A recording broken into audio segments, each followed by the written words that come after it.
Bismillahirrohmanirrohim. Assalamualaikum warahmatullahi wabarakatuh.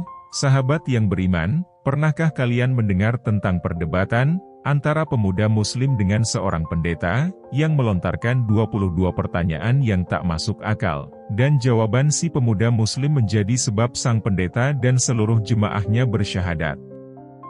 Ini adalah sebuah kisah nyata seorang pemuda muslim yang tinggal di Amerika. Kisah ini terjadi pada tanggal 22 Februari 2006. Semoga Allah memberikan kita kekuatan dakwah seperti pemuda ini. Ada seorang pemuda Arab yang baru saja menyelesaikan bangku kuliahnya di Amerika. Pemuda ini merupakan salah seorang manusia yang diberi nikmat oleh Allah, berupa ilmu tentang agama Islam, bahkan ia mampu mendalaminya. Selain sebagai seorang pelajar, ia juga seorang juru dakwah Islam. Ketika berada di Amerika, ia berkenalan dengan salah seorang Nasrani. Hubungan mereka akrab. Keakraban pemuda Arab itu dengan seorang Nasrani dilandasi harapan semoga Allah memberinya hidayah untuk masuk Islam. Pada suatu hari, mereka berdua berjalan-jalan di sebuah perkampungan di Amerika, dan melintas di depan sebuah gereja yang terdapat di kampung tersebut. Si Nasrani akan memasuki gereja tersebut dan meminta agar pemuda Arab itu turut masuk ke dalam gereja. Semula pemuda Arab tersebut keberatan dengan permintaan temannya itu. Namun karena ia terus didesak, akhirnya pemuda itu pun memenuhi permintaan pendeta itu. Lalu masuklah ia ke dalam gereja, dan duduk di salah satu bangku. Dengan hening sebagaimana kebiasaan mereka, ketika pendeta gereja itu masuk, para hadirin serentak berdiri untuk memberikan penghormatan. Di saat itu si pendeta agak terbelalak ketika memandang para hadirin. Ia pun berkata, di tengah kita ada seorang muslim. Aku berharap ia keluar dari sini, tapi kuda Arab itu tidak bergeming dari tempatnya. Pendeta tersebut mengucapkan perkataan itu berkali-kali, namun ia tetap tidak bergeming dari tempatnya. Hingga akhirnya pendeta itu berkata, aku minta ia keluar dari sini, aku menjamin keselamatannya. Barulah pemuda Arab itu beranjak keluar. Di ambang pintu ia bertanya kepada si pendeta, bagaimana Anda tahu bahwa saya seorang muslim? Pendeta itu menjawab, dari tanda yang terdapat di wajahmu. Kemudian ia hendak beranjak keluar, namun si pendeta ingin memanfaatkan keberadaan pemuda ini, yaitu dengan mengajukan beberapa pertanyaan. Tujuannya adalah untuk memojokkan dan mempermalukan pemuda tersebut, sekaligus mengokohkan agama dan gerejanya. Pendeta itu berkata, aku akan membiarkan Anda keluar dari tempat suci ini, setelah aku mengajukan 22 pertanyaan, dan Anda harus menjawabnya dengan tepat.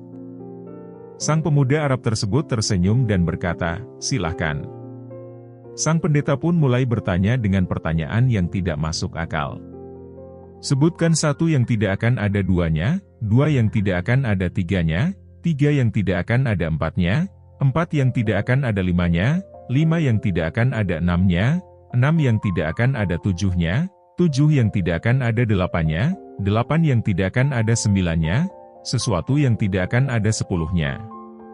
Sesuatu yang bernilai 10 dan 11 yang tidak akan ada 12-nya, 12 yang tidak akan ada 13-nya, 13 yang tidak akan ada 14-nya. Sebutkan sesuatu yang dapat bernafas, namun tidak mempunyai ruh. Apa yang dimaksud dengan kuburan berjalan membawa isinya? Siapakah yang berdusta namun masuk surga? Sebutkan sesuatu yang diciptakan Allah, namun dia mencelanya. Sebutkan makhluk yang diciptakan Allah dengan tanpa ayah dan ibu. Siapakah yang tercipta dari api? Siapakah yang diazab dengan api? Dan siapakah yang terpelihara dari api? Siapakah yang tercipta dari batu? Siapakah yang diazab dengan batu? Dan siapakah yang terpelihara dari batu? Sebutkan sesuatu yang diciptakan Allah, dan dianggap besar. Pohon apakah yang mempunyai 12 ranting? Setiap ranting mempunyai 30 daun, setiap daun mempunyai 5 buah. 3 di bawah naungan, dan 2 di bawah sinar matahari. Mendengar pertanyaan yang aneh yang dibuat-buat tersebut, pemuda itu pun tersenyum, dan senyuman mengandung keyakinan kepada Allah. Setelah membaca bismillah, ia berkata satu yang tidak mungkin ada duanya ialah Allah. Dua yang tidak mungkin ada tiganya ialah malam dan siang. Allah berfirman, dan kami jadikan malam dan siang sebagai dua tanda kebesaran kami. Surat Al-Isra ayat 12. Tiga yang tidak mungkin ada empatnya adalah, kehilafan yang dilakukan Nabi Musa, ketika Nabi Khidir menenggelamkan perahu, membunuh anak kecil, dan ketika menegakkan kembali dinding yang hampir roboh. Surat Al-Kahfi ayat 71-82. Empat yang tidak mungkin ada limanya adalah empat kitab samawi. Taurat, Injil, Zabur, dan Al-Quran. Lima yang tidak mungkin ada enamnya ialah sholat 5 waktu. Enam yang tidak mungkin ada tujuhnya ialah, jumlah hari ketika Allah menciptakan makhluk. Tujuh yang tidak mungkin ada delapannya ialah, langit yang berjumlah 7 lapisan. Allah berfirman, Ia telah menciptakan 7 langit berlapis-lapis. Surat Al-Mulk ayat 3. 8 yang tidak mungkin ada 9-nya ialah, malaikat pemikul arasy Rahman. Allah berfirman, dan malaikat-malaikat berada di penjuru-penjuru langit, dan pada hari itu 8 malaikat menjunjung arasy di atas kepala mereka. Surat Al-Haqqah ayat 17. 9 yang tidak ada 10-nya adalah mujizat yang diberikan kepada Nabi Musa alaihissalam. Tongkat, tangan yang bercahaya, angin topan, musim paceklik, katak, darah, kutu, dan belalang. Sesuatu yang tidak lebih dari 10 adalah kebaikan. Allah Subhanahu wa Ta'ala berfirman, barang siapa yang berbuat kebaikan maka untuknya 10 kali lipat. Surat Al-An'am ayat 160. 11 yang tiada 12-nya adalah saudara-saudara Nabi Yusuf alaihissalam. 12 yang tiada 13-nya adalah mukjizat Nabi Musa yang terdapat dalam firman Allah. Dan ingatlah ketika Musa mohon air untuk kaumnya, lalu kami berfirman, pukullah batu itu dengan tongkatmu.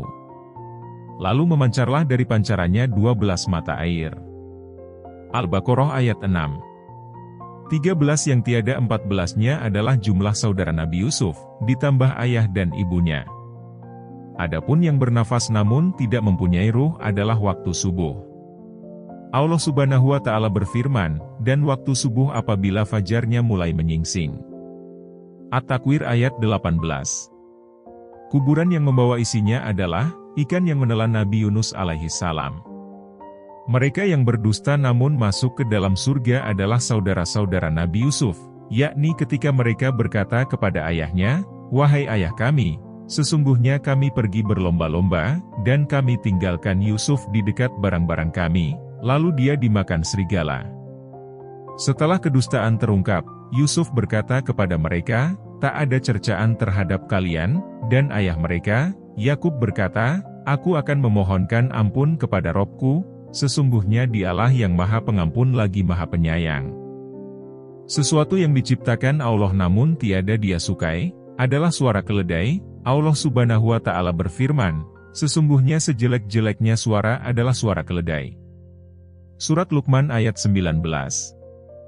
Makhluk yang diciptakan Allah tanpa ibu dan bapak adalah Nabi Adam, malaikat, unta Nabi Syalih, dan kambing Nabi Ibrahim.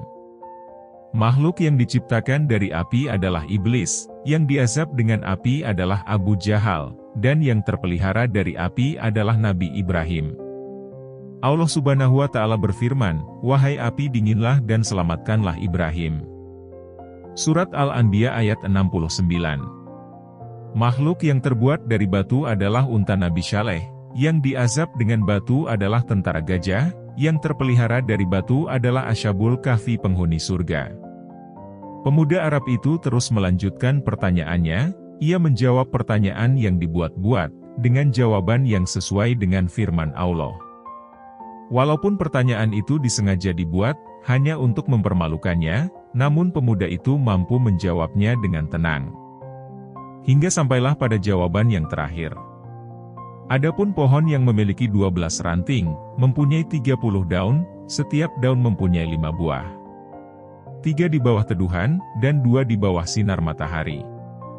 Maknanya adalah, pohon adalah tahun, ranting adalah bulan, daun adalah hari, dan buahnya adalah sholat 5 waktu. 3 dikerjakan di malam hari, dan 2 di siang hari. Pendeta dan para hadirin merasa takjub dengan jawaban pemuda Muslim tersebut. Kemudian pemuda itu pun pamit ketika semua sedang terbuai dalam kekaguman terhadap jawabannya. Namun sebelum pergi, pemuda itu meminta si pendeta agar menjawab satu pertanyaan saja. Permintaan ini disetujui oleh pendeta. Pemuda ini berkata, "Apakah kunci surga itu?" Mendengar pertanyaan itu, lidah si pendeta menjadi kaku, hatinya diselimuti keraguan, dan rona wajahnya pun berubah. Ia berusaha menyembunyikan kekhawatirannya, namun hasilnya nihil. Orang-orang yang hadir di gereja itu terus mendesaknya agar menjawab pertanyaan tersebut. Namun ia berusaha mengelak. Mereka berkata Anda telah melontarkan 22 pertanyaan ngawur kepada pemuda itu, lalu pemuda itu mampu menjawabnya. Sementara ia hanya memberimu satu pertanyaan masuk akal, namun Anda tidak mampu menjawabnya. Pendeta tersebut berkata, "Sungguh aku mengetahui jawaban dari pertanyaan tersebut, namun aku takut kalian marah." Mereka menjawab, "Kami akan menjamin keselamatan Anda." Sang pendeta pun berkata, jawabannya ialah asyhadu alla ilaha illallah, wa asyhadu anna Muhammadar Rasulullah. Lantas pendeta dan orang-orang yang hadir di gereja itu pun memeluk agama Islam. Sungguh Allah telah menganugerahkan kebaikan, dan menjaga mereka dengan Islam melalui tangan seorang pemuda Muslim yang bertakwa. Semoga kita senantiasa selalu dalam bimbingan Allah.